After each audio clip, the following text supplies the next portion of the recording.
सबसे पहले ये बतावा कि अपना चारों पांचों सखी कहाँ के रहने वाली शिवा है। अरे बहन, अपना चारों पांचों सखी में सबसे बढ़कर तीन चाहा तेरी का किस्मादा कहाँ के रहने वाली थी। क्यों नहीं बहन? बहन, अपना चारों पांचों सखी नित्य बन के रहने वाली हो रहा है। क्यों नहीं?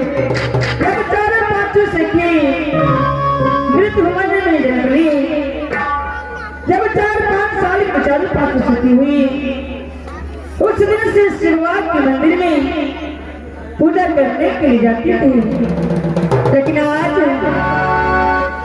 चारों पांचों सखी को रमन चमन में ले चुकी हूँ कि जल्दी जब शुरुआत के मंदिर में पूजा करने के लिए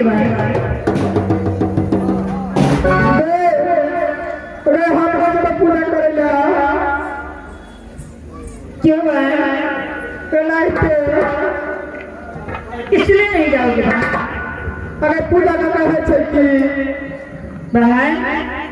पूजा करने से सुंदर घर और सुंदर वर मिलती है। घर का घर अकोर बारी पोखरपुर का बोरा गाछ। अरे नहीं भाई, पिया जानती हो? पिया? हाँ, मैं तो पिया के में जाने ला सन्नू रखे लग गया। अरे नहीं भाई, स्वामी ना जानती हो? स्वामी ना? हाँ हाँ, गलिया खोपा में जाकर के काट कर दिया। गए भटक नहीं नहीं, एक बार कहते मनु से बुझ जाते अपना घर में कति बच्चे से पिए छी। हम बिजली अपना सब पूछले कर दिया। गए मैं तो ऐसा में बैठी रहे की करके सब बुझ नहीं कल के गेला सारे पागल है हसेला मन लगा। कल के अगर चुप गए पगली पातर चूरा आते पगली का लहरा कते दूरा ठीक है यहाँ पे लगे हे तोरे जगह पे पीछे बुझली की कहंगे अगर लट गए छुरिया नारंग दाना असा के कला खीर खाला हो ना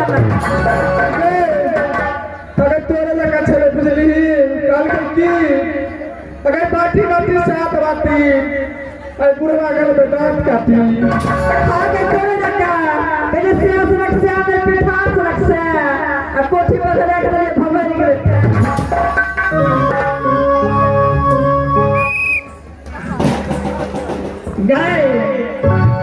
गाय दैया कल के की चला जो के काट कर बाजत दे अटाट में भूल करके देखो दे।